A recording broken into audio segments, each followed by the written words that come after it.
Basically, Seabees are construction.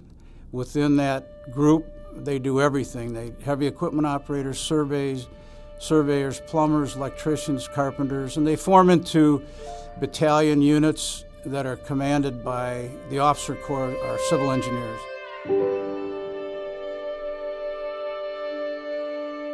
The jobs that we did were support, which in any military organization or conflict, takes 10 or 15 people in support to keep one person out in the field. When the Tet Offensive started kicking up, we definitely knew that something bad was about to happen. So we did what our military training taught us to do: prepare for the inevitable that might come down the road that night. And it did indeed come down the road that night, because we saw tracer rounds going back and forth along the perimeter of the mountain.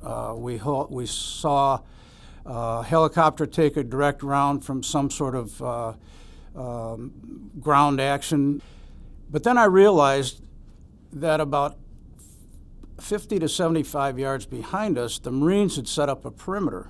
But they had no idea that we were up there ahead of them. So it was a little hairy just to try to convince the Marines that we were friendly and we needed to get back with them. And indeed we did. And that's where we stayed for the rest of the night.